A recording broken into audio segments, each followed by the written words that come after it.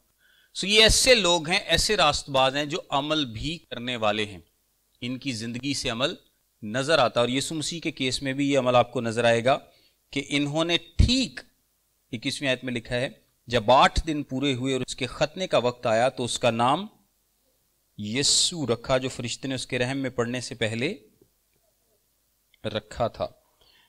اچھا، ختنے کے تعلق سے میں کچھ بات کرنا چاہوں گا. پیدائش 17 باب میں اس کا ذکر ہوا. خدا نے ابراہیم کے ساتھ ایک عہد باندھا اور اس عہد کا نشان کیا تھا؟ ختنہ تھا. اور پھر یہودیوں کے لیے ضروری تھا کہ ہر ایک یہودی مرد کا ختنہ کیا جائے. ہر ایک یہودی کے لیے ضروری تھا. اگر کسی کا ختنہ نہیں کیا جاتا تھا تو وہ یہودی نہیں ہو سکتا تھا. شریعت کے مطابق اگر کسی کا ختنہ نہیں ہوا تو وہ یہودی نہیں ہو سکتا. یہ جسمانی ان کو ایک نشان دیا گیا تھا. اور آپ کو پتا ہے کہ کلام میں اس بات کو واضح بھی کیا گیا ہے اور نئے عہد نامے میں اس کو ایکسپلین بھی کیا گیا کہ یہ بیسیکلی ہے کیا. ختنہ جو ہے بار بار ہمیں جسمانی اور اس کے بعد روحانی ختنے کی انٹرنل کلینزنگ کی بات کی گئی ہے. یعنی ہمیں کس چیز کی ضرورت ہے؟ پاک ہونے کی ضرورت ہے. ہمیں پاک ہونے کی ضرورت ہے، ہمیں صاف ہونے کی ضرورت ہے، ہمیں کلینزنگ کی ضرورت ہے. ہم گناہ میں گھرے ہوئے ہیں اور ہمیں پاک کیے جانے کی ضرورت ہے. یہ روحانی طور پر ختنے کا معنی ہے. اور اس کا جسمانی نشان خدا نے بنی اسرائیل کو یہ دیا تھا کہ ان کے جسم کی کھلڑی اتاری جاتی تھی جو کہ اس بات کو ظاہر کرتی تھی کہ تمہیں کلینزنگ کی ضرورت ہے، تمہیں پاک ہونے کی ضرورت ہے. اور یہ بیسیکلی اور یہودیوں کا باقی آپ نظام دیکھ لیں کہ صرف ختنہ ہی نہیں، آپ ان کی قربانیوں کا نظام دیکھ لیں. یہودیوں میں جو قربانیوں کا نظام تھا وہ کیا احساس دلاتا تھا؟ وہ ہر یہودی کو ہر قربانی پہ احساس دلاتا تھا کہ ہمیں اپنے گناہ سے چھٹکارے کی ضرورت ہے. میں نے غلطیاں کی ہیں، میں نے خطائیں کی ہیں، میں نے گناہ کیے ہیں، میں ناپاک ہو چکا ہوں. سو مجھے کس چیز کی ضرورت ہے؟ مجھے پاکیزگی کی ضرورت ہے، مجھے کلینزنگ کی ضرورت ہے، مجھے پاک کیے جانے کی ضرورت ہے. ہر قربانی ان کو یہ یاد دلاتی تھی، ہر عید ان کو یہ یاد دلاتی تھی. عید فصح ہو یا باقی عیدیں ہوں، ان کا سارا نظام اس پر مبنی تھا کہ خدا انہیں بار بار یاد دلاتا ہے، خدا انہیں بار بار یاد دلاتا ہے کہ تمہیں پاکیزگی کی ضرورت ہے، تمہیں پاکیزگی کی ضرورت ہے، پاک کیے جانے کی ضرورت ہے. بنی اسرائیل کو اپنے گناہ کو پہچاننے کی ضرورت ہے، انسانوں کو نجات دہندہ کی ضرورت ہے. جب ان کو شریعت دی گئی تو شریعت کا مقصد کیا ہے؟ شریعت کیا کرتی ہے؟ گنہگار ٹھہراتی ہے. شریعت گنہگار ٹھہراتی ہے. کیوں؟ کیونکہ شریعت پر کوئی عمل نہیں کر سکتا اور انسان کو پتا چلتا ہے کہ میں شریعت پر عمل نہیں کر سکتا. جب حکم دیا گیا تو حکم کا مقصد کیا تھا؟ تاکہ انسان کو ریئلائز کروا سکے کہ وہ خدا کے تقاضوں پر پورا نہیں اتر سکتا، خدا کے تقاضوں پر پورا نہیں اتر سکتا. وہ کم تر ہے، وہ ناپاک ہے، وہ گنہگار ہے. Humans need a severe. انسانوں کو ایک نجات دہندہ کی ضرورت ہے جو اس گیپ کو ختم کر سکے، اس راستے کو دوبارہ کھول سکے. سو قربانیاں اس بات کی علامت ہیں، عیدیں اس بات کی علامت ہیں. بچہ پیدا ہوتا ہے تو عورت کیا کہلاتی ہے؟ 7 دن تک ناپاک. کیوں؟ یہ اگین اس کو ظاہر کرتی ہے کہ ایک گنہگار اس دنیا میں پیدا ہوا ہے، ایک گنہگار اس دنیا میں پیدا ہوا، اس کو پاکیزگی کی ضرورت ہے. پھر وہ جا کر قربانی کرے گی اور پھر اس کو احساس ہوگا کہ ہم کیا ہیں؟ گنہگار ہیں. سو قربانیوں کا سارا سسٹم جو ہے وہ بنی اسرائیل کو یاد دلاتا تھا. اور ایک میں اور آپ کو اس تعلق سے بات بتاؤں، سبت کے تعلق سے. کہ سبت بیسیکلی کیا تھا. سبت خدا نے ایک ایسا دن مقرر کیا تھا جس میں انسان کنٹمپلیٹ کرتا ہے, غور و فکر کرتا ہے. انسان کیا کرتا ہے؟ غور و فکر کرتا ہے. اگر آپ 10 احکام دیکھیں تو سبت والا حکم کس نمبر پر ہے؟ چوتھا حکم ہے. ٹھیک ہے. اور اس سے اگر آپ اوپر 3 حکم دیکھیں تو وہ کس سے تعلق رکھتے ہیں؟ سبت سے اوپر جو تینوں حکم ہیں وہ کس سے تعلق رکھتے ہیں؟ خدا سے تعلق رکھتے ہیں. سبت کے جو نیچے سارے حکم ہیں وہ کس سے تعلق رکھتے ہیں؟ انسان سے تعلق رکھتے ہیں. خون نہ کر, چوری نہ کر, زنا نہ کر, لالچ نہ کر, یہ سارے اس کے بعد ہیں. اور سبت کے اوپر جو تینوں حکم ہیں وہ کس سے تعلق رکھتے ہیں؟ خدا سے تعلق رکھتے ہیں. یعنی انسان کیا کرتا ہے؟ وہ غور کرتا ہے. سبت والے دن کیا کرے گا؟ غور کرے گا, غور و فکر کرے گا. کوئی کام نہیں کرے گا, صرف اس بات پر سوچے گا, غور کرے گا کہ میں نے اس پورے ہفتے میں اوپر والے 3 بھی نہیں پورے کیے اور نیچے والے بھی نہیں پورے کیے. یہی ہے نا. انسان جب غور کرتا ہے تو اگین سبت بھی اس کو اس بات کی یاد دلاتا تھا کہ میں پورا نہیں اتر پا رہا, میں پورا نہیں اتر پا رہا. نہ خدا سے ریلیٹڈ ساری باتیں جو ہیں میں اس کو پورا کر پا رہا ہوں, اور نہ انسان سے ریلیٹڈ جو ساری باتیں ہیں میں اس کو پورا کر پا رہا ہوں. لیکن یہودیوں نے اس کا ایک ورک اراؤنڈ ڈھونڈ لیا تھا. ویسے آپ کو پتا ہے یہودیوں میں صدوقی تھے جو فرشتوں کو, روحوں کو نہیں تھے مانتے, اور فریسی تھے جو لیگلسٹ تھے. خدا نے سارا نظام بنایا تاکہ انسان دیکھ سکے, جان سکے کہ اس کو نجات دہندہ کی ضرورت ہے اور وہ گنہگار ہے. اس کو خدا کے پاس واپس آنا ہے. اس پہلے اپنا یعنی اپنی ٹرائی کر کے ویکھ لے, اور بعد میں وہ کس کے پاس آئے گا؟ خدا ہی کے پاس آئے گا جب اس کو احساس ہوگا کہ میں کچھ نہیں کر سکتا, میں کچھ نہیں پا سکتا.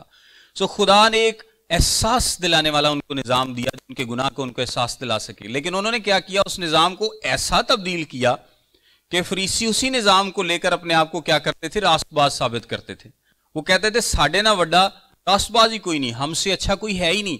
کیونکہ انہوں نے اتنی زیادہ روایات بنا لی اور لیگلزم میں اتنے زیادہ چلے گئے, لیگلسٹ بن گئے, کہ جو نظام ان کو یہ احساس دلاتا تھا کہ تم گنہگار ہو, اسی نظام کے تحت انہوں نے اپنے آپ کو راست باز ثابت کرنا شروع کر دیا, اور اس سارے نظام کی, شریعت کی اسپرٹ کے اگینسٹ چلے گئے.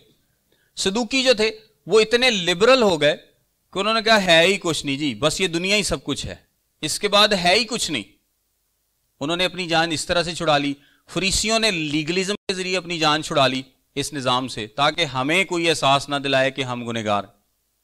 اور جب یسوع مسیح ان کو احساس دلاتے تھے تو ان کو بڑا غصہ آتا تھا اس بات کا, کیونکہ وہ اپنے آپ کو بڑے پاک اور بڑے راست باز اور بہت کچھ سمجھتے تھے.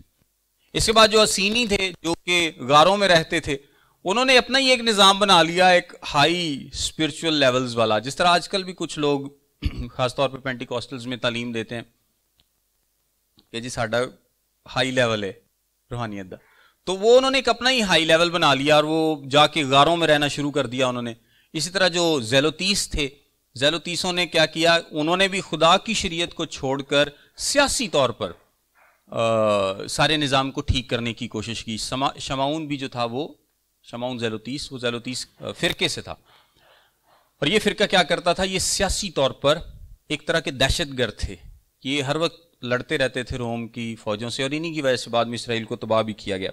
سو ایسا نظام جو ان کو یہ احساس دلانے کے لیے خدا نے بنایا تھا کہ وہ گنہگار ہیں, ان کو نجات دہندہ کی ضرورت ہے, اس نظام کو انہوں نے یکسر توڑ مروڑ کر پیش کیا. اس نظام کو ڈسٹارٹ کیا, سارے کانسیپٹ کو انہوں نے خراب کیا اور اپنے آپ کو بہت اچھا ثابت کرنے کی کوشش کی. بہرحال اب آپ سوچتے ہوں گے کہ اگر ختنے کا مطلب یہ ہے کہ ایک گنہگار دنیا میں پیدا ہوا ہے اور اس کو بھی کلینزنگ کی ضرورت ہے, اور عورت بھی ناپاک اسی لیے کچھ دن کے لیے ہوتی ہے تاکہ اس کو بھی پتہ چلے کہ گنہگار دنیا میں آیا, اور بعد میں ختنہ اٹ سیلف اس بات کی نشانی ہے, تو پھر یسوع مسیح کا ختنہ کیوں کیا گیا؟ تو میرے ساتھ ایک حوالہ دیکھیں. پہلے میں آپ کو بتاتا ہوں. یسایہ 53 باب اس کی 9 آیت.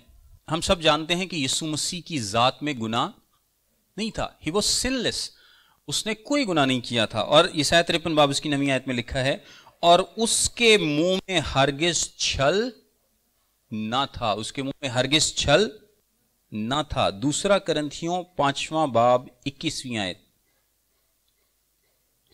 دوسرا کرنتھیوں 5واں باب 21ویں آیت لکھا ہے, جو گناہ سے واقف نہ تھا اسی کو اس نے ہمارے واسطے گناہ ٹھہرایا تاکہ ہم اس میں ہو کر خدا کی راست بازی ہو جائیں. اور بھی بہت سارے حوالے ہیں جو کہ یہ بات ثابت کرتے ہیں کہ یسوع مسیح کی ذات میں گناہ نہیں تھا. وہ سن لیس. میرے ساتھ دیکھیں گلتیوں کا خط اس کا 4 باب 4 آیت لکھا ہے, لیکن جب وقت پورا ہو گیا تو خدا نے اپنے بیٹے کو بھیجا جو عورت سے پیدا ہوا اور شریعت کے ماتحت پیدا ہوا. شریعت کے ماتحت, انڈر دا لا. یعنی یسوع مسیح کی پیدائش کیسے ہوئی ہے؟ شریعت کی ماتحتی میں, یعنی انڈر دا لا. اس کا مطلب یہ ہے کہ لا جو بھی ریکوائر کرے گا, شریعت کے جو بھی تقاضے ہوں گے وہ یسوع مسیح کی ذات میں پورے ہوں گے.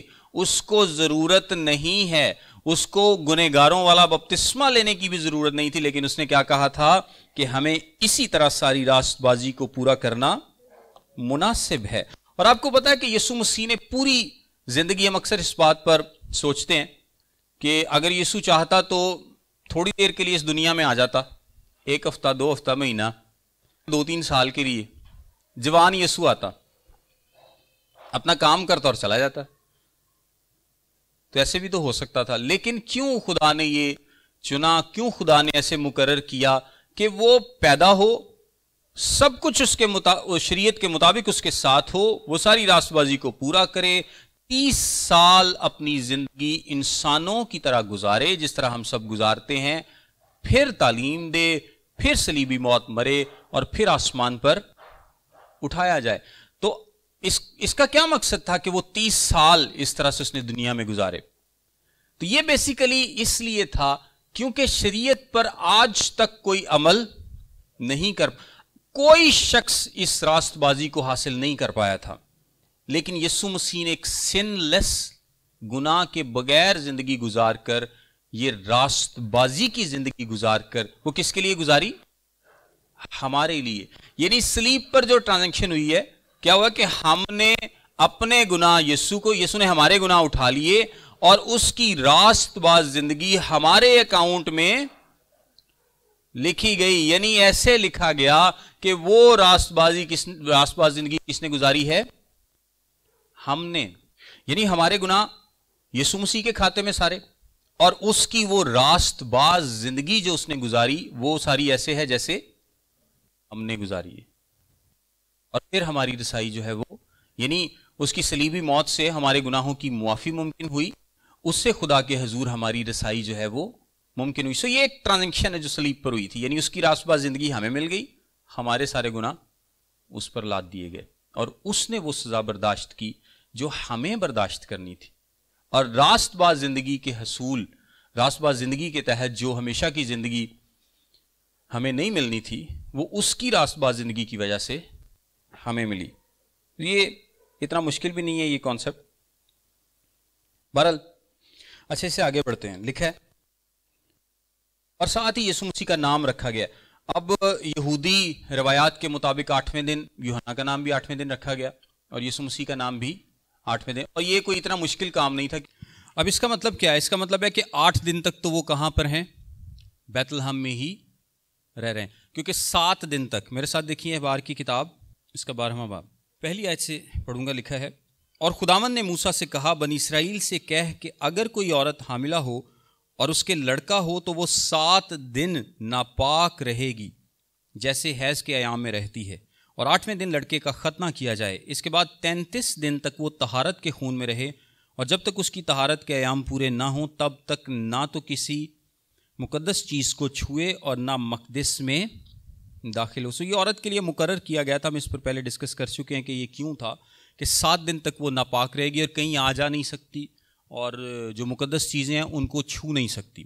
اور اس کے بعد 33 دن مزید وہ گزارے گی, اور پھر 40 دن کے بعد وہ اپنی نارمل روٹین پر آ سکتی ہے. سو 22ویں آیت دیکھیں, لوکا 2 باب اس کی 22ویں آیت میں لکھا ہے, پھر جب موسیٰ کی شریعت کے موافق ان کے پاک ہونے کے دن پورے ہو گئے تو وہ اس کو یروشلیم میں لائے تاکہ خداوند کے آگے حاضر کریں. اب یہاں پر 2 باتیں, پہلی ہے طہارت اور دوسری ہے خداوند کے حضور پیش کیا جانا، یسوع کو خداوند کے حضور پیش کیا جانا. میں آپ کو بتاتا ہوں کہ ہوتا کیا تھا. ہوتا یہ تھا کہ جب بھی کوئی پہلوٹا بچہ پیدا ہوگا تو سب سے پہلے اس کا ختنہ کیا جائے گا 8ویں دن. پھر 1 مہینے کے بعد سب بچوں کا ختنہ کیا جائے گا، لیکن 1 مہینے کے بعد جو پہلوٹا ہے اس کا فدیہ دیا جائے گا. شریعت میں کیا تھا؟ پہلوٹے کا فدیہ دیا جاتا تھا، اور اس کے لیے قیمت کیا تھی؟ 5 مسکال. 5 مسکال. اس کے لیے آپ حوالہ دیکھ سکتے ہیں، گنتی کی کتاب اس کا 18واں باب 16ویں آیت. اور جن کا فدیہ دیا جائے جب وہ 1 مہینے کے ہوں تو ان کو اپنی ٹھہرائی ہوئی قیمت کے مطابق مقدس کی مسکال کے حساب سے جو 20 جیرے کی ہوتی ہے چاندی کی 5 مسکال لے کر چھوڑ دینا. چاندی کی 5 مسکال، اور آئی تھنک رفلی 11 گرام کی ایک مسکال ہوتی، تھوڑا بہت اس میں وزن میں آگے پیچھے ہوتا ہے. بہرحال چاندی کی 5 مسکالیں دے کر جو پہلوٹا ہے اس کو ریڈیم کیا جاتا تھا. اب ریڈیم کرنے کا کیا مطلب ہے؟ کہ جو لاوی کے قبیلے کے لوگ ہیں، جو کاہن ہیں، وہ ریڈیم نہیں کیے جاتے تھے کیونکہ وہ خدا کی خدمت کے لیے مخصوص کر دیے جاتے تھے، مختص کر دیے جاتے تھے، پیش کر دیے جاتے تھے. لیکن جو باقی قبائل کے لوگ تھے، چونکہ وہ خدمت نہیں کر سکتے تھے، لہٰذا سارے پہلوٹے فدیہ دے کر ریڈیم کیے جاتے تھے، ان کا فدیہ دیا جاتا تھا، اور اس کی قیمت کیا تھی؟ 5 مسکال چاندی کے. لاوی کے جو قبیلے کے بچے ہیں ان کا فدیہ نہیں دیا. اس طرح جانوروں کا بھی فدیہ دیا جاتا تھا. بہت سارے لوگ یہاں پر سوال کرتے ہیں کہ یسوع مسیح کا، کچھ لوگ کہتے ہیں کہ جی کیونکہ یہاں پر ذکر نہیں کیا گیا تو یسوع مسیح کا فدیہ نہیں دیا گیا، اور کچھ لوگ کہتے ہیں کہ یسوع مسیح کا فدیہ بھی دیا گیا، یعنی فدیہ دینے والے کا، جو خود فدیہ دینے آیا، اس کا بھی فدیہ دیا گیا. اور لیکن میں بھی اس بات کی طرف زیادہ رخ کرتا ہوں کہ یسوع مسیح کا فدیہ دیا گیا تھا. کیوں؟ کیونکہ اس کے جو ماں باپ ہیں، ہمیں پتہ چلتا ہے کہ وہ شریعت کی ساری باتوں پر عمل کرنے والے ہیں. وہ ختنہ بھی کر رہے ہیں، وہ ہیکل میں پیش بھی ہو رہے ہیں، وہ قربانی بھی دے رہے ہیں، تو باقی سارے کام بھی کر رہے ہیں. تو وہ فدیہ کیوں نہیں دیں گے؟ ایک پوائنٹ بیچ میں کیوں چھوڑ دیں گے جو شریعت کہتی ہے کہ یہ لازمی ہے؟ جب بچہ 1 مہینے کا ہوگا تو لازمی فدیہ دیا جائے گا. تو جب، اور اگر نہیں دیتے تو پھر اس کا مطلب ہے کہ شریعت کا حکم یہاں پر ٹوٹتا ہے. شریعت کو نہ توڑیں وہ، اس لیے وہ جب باقی ساری باتوں پر عمل کر رہے ہیں تو اس پر بھی ضرور عمل کرتے ہوں گے. میں بھی، اور موسٹلی جو بڑے بڑے بائبل ٹیچرز ہیں، تو بائبل اسکالرز جو ہیں وہ یہی مانتے ہیں کہ یسوع مسیح کا فدیہ بھی دیا گیا تھا، اس کا ذکر یہاں پر نہیں کیا گیا. اس سے آگے جب بڑھتے ہیں تو وہاں پر کیا لکھا ہے کہ جب ان کی طہارت کے دن پورے ہو گئے. اب یہ والی جو ساری باتیں نا، ان کو تھوڑا سا کم ہم اکثر ان پر غور کرتے ہیں، تو آپ ان کو یاد رکھیے گا. جب موسیٰ کی شریعت کے موافق ان کے پاک ہونے کے دن پورے ہو گئے تو وہ اس کو یروشلیم میں لائے تاکہ خداوند کے آگے حاضر کریں. اب پہلی بات ہے عورت کی طہارت، اور وہ ہم نے دیکھ لی کہ 7 دن اور پھر 33 دن، تو پورے کتنے دن ہو گئے؟ 40 دن. اچھا، ایک اور انٹرسٹنگ بات ہے کہ لڑکی کے کیس میں یہ 14 دن اور 66 دن ہے. وہ احبار کے بالکل آگے پیسج میں لکھا ہے کہ جب لڑکی پیدا ہوگی تو وہ 14 دن عورت ناپاک رہے گی، اور بعد میں 66 دن. ٹوٹل کتنے دن ہو گئے؟ 80 دن. یعنی لڑکے کے لیے 40، لڑکی کے لیے 80. کچھ لوگ یہاں پر ایکویلٹی کی بات کرتے ہیں کہ شاید یہ ایک ایسی بات ہے کہ خدا نے لڑکے کے لیے 40 رکھے اور لڑکی کے لیے 80 رکھ دیے ہیں، تو یہ کوئی مرد عورت کو برابر نہیں رکھا گیا. تو اس کے 2 پاسبل آنسرز ہیں. پہلا یہ کہ کیونکہ یہ طہارت تھی کس لیے؟ انسان کو اس کے گنہگار ہونے کا احساس دلانے کے لیے. اب چونکہ لڑکے کے کیس میں 2 باتیں ہیں، ایک تو طہارت کے ایام بھی ہیں، دوسرا اس کا ختنہ بھی کیا جا رہا ہے. تو ختنہ بھی کس چیز کے لیے ہے؟ وہ بھی اس بات کا احساس دلانے کے لیے کہ ایک گنہگار دنیا میں پیدا ہوا ہے جس کو کلینزنگ کی، صفائی کی، پاک ہونے کی ضرورت ہے. لڑکے کے کیس میں 2 چیزیں ہو گئی ہیں، ختنہ بھی ہو گیا اور 40 دن طہارت کے بھی ہو گئے. لیکن لڑکی کے کیس میں ختنہ نہیں ہے.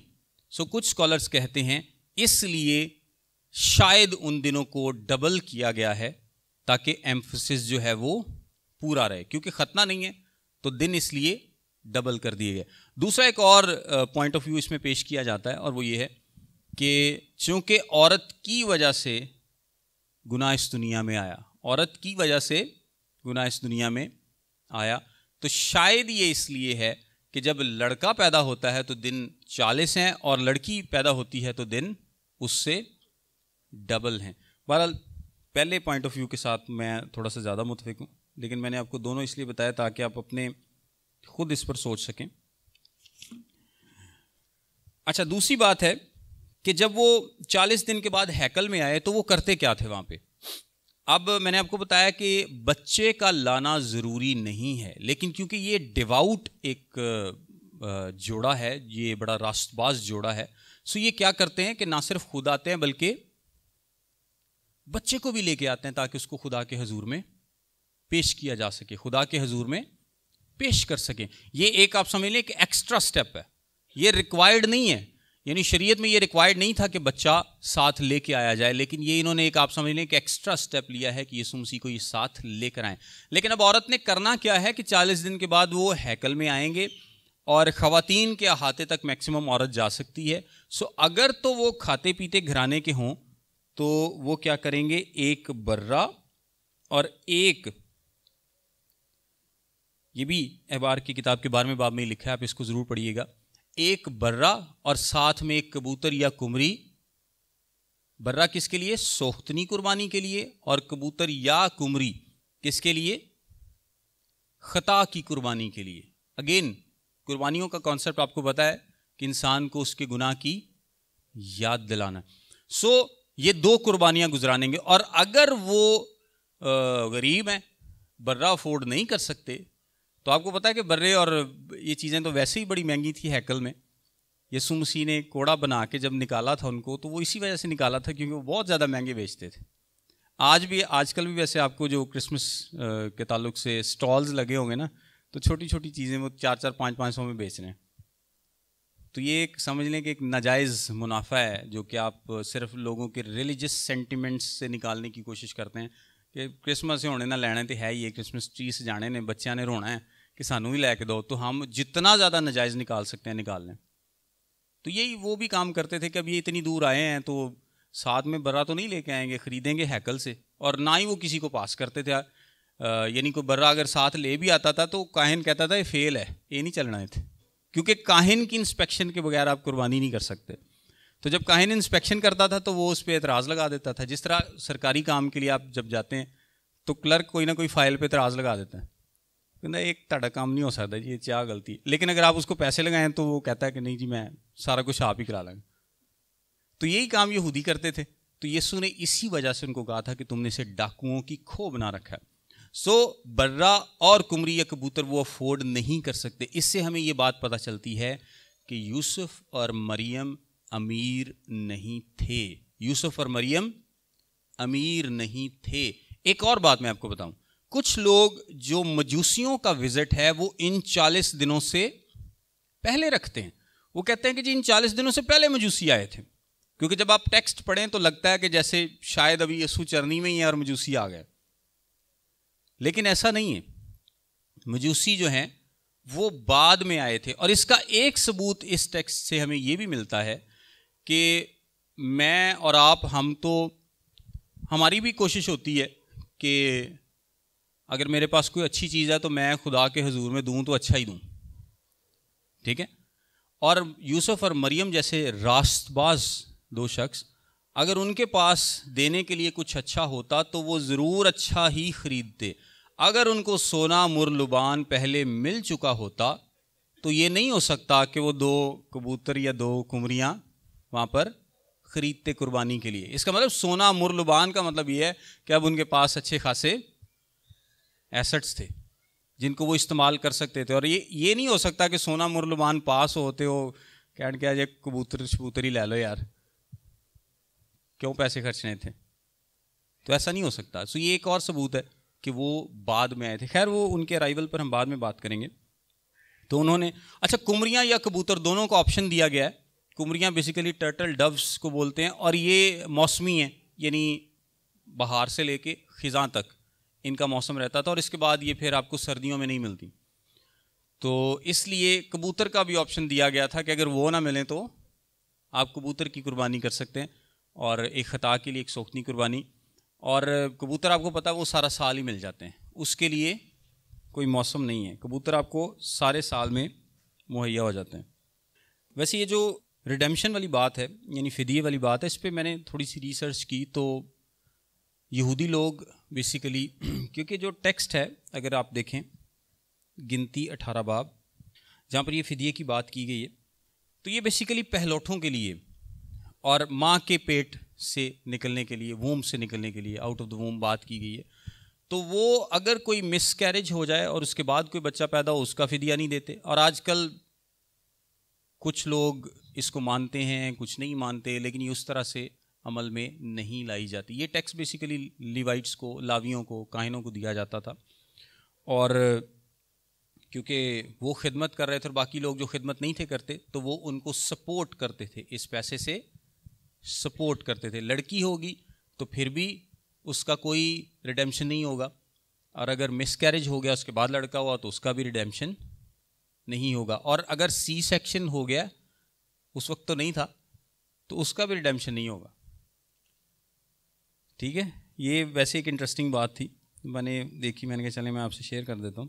22ویں ایسے میں پڑھتا ہوں، پھر جب موسیٰ کی شریعت کے موافق ان کے پاک ہونے کے دن پورے ہو گئے تو وہ اس کو یروشلیم میں لائے تاکہ خداوند کے آگے حاضر کریں، جیسا کہ خداوند کی شریعت میں لکھا ہے کہ ہر ایک پہلوٹا خداوند کے لیے مقدس ٹھہرے گا، اور خداوند کی شریعت کے اس قول کے موافق قربانی کریں کہ کمریوں کا ایک جوڑا یا کبوتر کے 2 بچے لاؤ۔ اور دیکھو یروشلیم میں شمعون نام ایک آدمی تھا، اور وہ آدمی راست باز اور خدا ترس اور اسرائیل کی تسلی کا منتظر تھا، اور روح القدس اس پر تھا۔ جب انہوں نے قربانی گزران لی ہے، شریعت کے تقاضوں کو پورا کر لیا ہے، اپنی طرف سے جو شریعت کی رسوم ہیں ان پر پورا عمل انہوں نے کر لیا ہے، تو وہاں پر آپ دیکھیں کہ ہیکل کا جو ایریا تھا یسوع مسیح کے زمانے میں اراؤنڈ 37 ایکڑ تھا تقریباً، جو ٹوٹل ہیکل کا ایریا تھا، اور یہ کافی بڑی جگہ ہے، آپ سمجھ لیں کہ 1.5 مربع کے قریب، یہ کافی بڑی جگہ، اور یہاں پر ٹینز آف تھاؤزنڈز جو لوگ ہوا کرتے تھے، یعنی ہزاروں لاکھوں لوگ ایک وقت میں موجود ہوا کرتے تھے۔ سو خدا کی پروویڈنس کیسی ہے کہ خدا نے ایک شخص کو، وہاں پر پتہ نہیں کتنے لوگ اپنے بچوں کو لے کے آئے ہوں گے، کتنی فیملیز ہوں گی وہاں پہ، لیکن پروویڈینشلی خدا نے اس ملاقات کو سیٹ اپ کیا، خدا نے اس ملاقات کو ممکن کیا، اور لکھا ہے اور دیکھو یروشلیم میں شمعون نام ایک آدمی تھا، اور وہ آدمی راست باز اور خدا ترس اور اسرائیل کی تسلی کا منتظر تھا، روح القدس اس پر تھا، راست باز بھی تھا اور روح القدس اس پر تھا، اور اس کو روح القدس سے آگاہی ہوئی تھی کہ جب تک تو خداوند کے مسیح کو دیکھ نہ لے موت کو نہ دیکھے گا۔ وہ روح کی ہدایت سے ہیکل میں آیا، اور جس وقت ماں باپ اس لڑکے یسوع کو اندر لائے تاکہ اس کے لیے شریعت کے دستور پر عمل کریں، تو اس نے اسے اپنی گود میں لیا اور خدا کی حمد کر کے کہا کہ اے مالک، اب تو اپنے خادم کو اپنے قول کے موافق سلامتی سے رخصت کرتا ہے، کیونکہ میری آنکھوں نے تیری نجات دیکھ لی ہے جو تو نے سب امتوں کے روبرو تیار کی ہے، تاکہ غیر قوموں کو روشنی دینے والا اور تیری امت اسرائیل کا جلال بنے۔ اور اس کا باپ اور اس کی ماں ان باتوں پر جو اس کے حق میں کہی جاتی تھیں تعجب کرتے تھے، اور شمعون نے ان کے لیے دعائے خیر کی، اور اس کی ماں مریم سے کہا دیکھیے اسرائیل میں بہتوں کے گرنے اور اٹھنے کے لیے اور ایسا نشان ہونے کے لیے مقرر ہوا ہے جس کی مخالفت کی جائے گی، بلکہ خود تیری جان بھی تلوار سے چھن جائے گی، تاکہ بہت لوگوں کے دلوں کے خیال کھل جائیں۔ یہاں پر میں صرف 2-3 ورسز ایکسپلین کرنا چاہوں گا۔ لکھا ہے یہ اسرائیل میں بہتوں کے گرنے اور اٹھنے کے لیے، گرنے اور اٹھنے کا کیا مطلب ہے؟ اٹھنے کا مطلب ہے جو لوگ یسوع مسیح کو اپنا نجات دہندہ قبول کریں گے اور ایمان لے آئیں گے، ان کے سر بلند ہونے، ان کے اٹھنے کا، اور گرنے کا ہمیشہ کی ہلاکت میں گرنے کا ان لوگوں کے لیے جو یسوع مسیح پر ایمان نہیں لائیں گے، جو یسوع مسیح پر ایمان نہیں لائیں گے۔ اور مریم کو کہا گیا کہ خود تیری جان بھی تلوار سے چھد جائے گی، یعنی اس کی صلیبی موت۔ اب دیکھیں، اب یہاں تک جو کچھ بھی ہو رہا ہے وہ بہت اچھا ہے، بڑی مطلب یسوع مسیح کے بارے میں جو باتیں بھی کی گئی ہیں کہ وہ نجات دہندہ ہوگا، اپنے لوگوں کو بچائے گا، ساری باتیں کی گئی، لیکن اب روح القدس نے ان کو یہ بات بتائی ہے، اور یہ بات ان کے لیے نئی نہیں ہوگی۔ جب کل کو یسوع کی مخالفت کی جائے گی، کیا ہوگا؟ یسوع کی، لکھا ہے ایسا نشان ہونے کے لیے مقرر ہوا ہے جس کی مخالفت کی جائے گی۔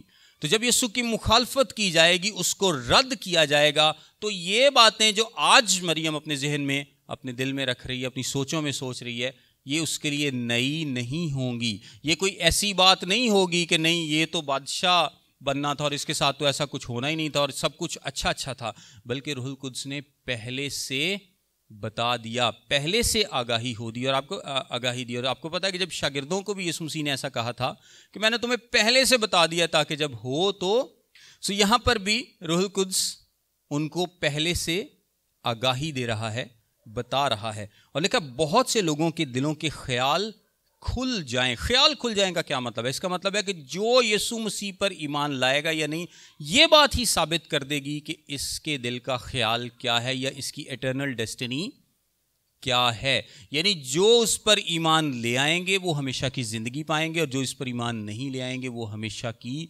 موت میں چلے جائیں گے. اور پھر آگے لکھا، اور عاشر کے قبیلے میں سے حنا نام فنویل کی بیٹی ایک نبیہ تھی، وہ بہت عمر رسیدہ تھی اور اس نے اپنے کنوار پن کے بعد 7 برس ایک شوہر کے ساتھ گزارے تھے. وہ 84 برس سے بیوہ تھی اور ہیکل سے جدا نہ ہوتی تھی، بلکہ رات دن روزوں اور دعاؤں کے ساتھ عبادت کیا کرتی تھی. اب لکھا ہے کہ 7 برس اس نے ایک شوہر کے ساتھ گزارے، اور عموماً ہم نے بات کی کہ 13 برس کی عمر میں شادی ہو جاتی، تو کتنے برس ہو گئے؟ تقریباً 20 سال کی. اب لوگ اس کو دونوں طریقے سے لیتے ہیں. وہ کہتے ہیں کہ شاید اس کی جو عمر ہے 84 برس سے بیوہ ہے، اس کا مطلب ہے کہ اس کی عمر جو ہے وہ 104 سال ہے. اور کچھ لوگ اس کو یونانی ٹیکسٹ میں اس کو دونوں طریقے سے لیا جا سکتا ہے. کچھ لوگ کہتے ہیں کہ نہیں، اس کی عمر 84 برس ہے اور یہ 64 برس سے بیوہ ہے. یعنی اس کی شادی ہوئی 13 سال کی عمر میں، 7 سال اس نے اس کے ساتھ گزارے، اور پھر اب یہ 64 سال سے بیوہ ہے. دونوں طریقے سے اگر آپ اس کو لیں تو اس کا مطلب یہی بنتا ہے کہ وہ عمر میں بہت بڑی تھی، ایڈوانسڈ ان ایئرس، یعنی کافی زیادہ اس کی عمر تھی. وہ 84 برس سے بیوہ تھی اور ہیکل سے جدا نہ ہوتی تھی، بلکہ رات دن روزوں اور دعاؤں کے ساتھ عبادت کیا کرتی تھی. اور وہ اسی گھڑی وہاں آ کر خدا کا شکر کرنے لگی، اور ان سب سے جو یروشلیم کے چھٹکارے کے منتظر تھے اس کی بابت باتیں کرنے لگی. ان سب سے جو یروشلیم کے چھٹکارے کے منتظر تھے. یہ خدا نے ایک اور ملاقات کا ارینج کیا. یعنی سب سے پہلے یوسف اور مریم یسوع مسیح کی گواہی دیتے ہیں، پھر شمعون جو کہ راست باز ہے، روح القدس سے مامور ہے، وہ یسوع مسیح کی گواہی دیتا ہے. اس کے بعد اب حنا جس کے ساتھ روح القدس ہے، وہ یسوع مسیح کی گواہی دیتی ہے، اور وہ ان سب کو بتاتی ہے جو چھٹکارے کے منتظر ہیں. یعنی زیادہ تر اسرائیل اس وقت کیا تھا؟ اپوسٹیٹ تھا، خدا سے دور تھا اور اپنے ہی طریقوں پر چل رہا تھا. لیکن ایک چھوٹا سا ریمننٹ تھا، ایک چھوٹا سا بقیہ تھا جو کہ صحیح معنوں میں مسیح کا انتظار کر رہے تھے. اور ان میں سے ہم چند لوگوں سے ملاقات کر چکے ہیں. ان میں زکریا تھا، ان میں الیشبا تھی، ان میں شمعون ہے، حنا ہے، مریم، یوسف اور بھی لوگ ہیں. لیکن یہ بڑے تھوڑے سے لوگ ہیں، ایک بڑا چھوٹا سا بقیہ ہے. جس طرح سے یسوع مسیح جب آسمان پر گئے تو اس وقت بھی ایک چھوٹا سا بقیہ تھا، یعنی 120 لوگوں کی جماعت جو کہ یسوع مسیح کے ساتھ تھے. اور آخرت کے تعلق سے بھی یسوع مسیح نے کیا کہا ہے کہ وہ دروازہ تنگ ہے، وہ دروازہ تنگ ہے، وہ راستہ چھوٹا ہے، تو وہاں پر تھوڑے لوگ جائیں گے، وہاں پر تھوڑے لوگ جائیں گے. زیادہ تر لوگ دوسری سائڈ پہ جائیں گے جہاں پر راستہ زیادہ کھلا، دروازہ بھی زیادہ بڑا ہے، دوڑ کے نہ جو پائیں. یہاں پر گزرنا مشکل ہے کیونکہ راستہ بھی چھوٹا ہے، دروازہ بھی چھوٹا ہے. آپ اپنی خواہشات، اپنی ضروریات اور سارا کچھ اپنے ساتھ لے کر نہیں جا سکتے، صرف آپ ہی کو جانا پڑے گا، خالی اتنا سا راستہ ہے. لیکن اپنی خواہشات، ضروریات اور ہر چیز کو دنیاوی آپ ساتھ لے کر اس بڑے راستے پر جا سکتے ہیں جو ہلاکت کو پہنچاتا ہے. یہ وہ لوگ ہیں جو یروشلیم کے چھٹکارے کے منتظر ہیں، یروشلیم کے چھٹکارے کے منتظر ہیں. اور خدا کے پاک روح نے ان کی زبانی بھی یہ بات کہلوائی ہے، ان کو بتایا بھی ہے کہ وہ مسیح اس دنیا میں آ چکا ہے. اور مریم اور یوسف بھی اس بات کے گواہ ہیں. اور بعد میں ہم دیکھتے ہیں کہ یہ بات لکھی بھی اس لیے گئی تاکہ یہ ہمیشہ سب تک پہنچ سکے. خداوند آپ سب کو برکت دے.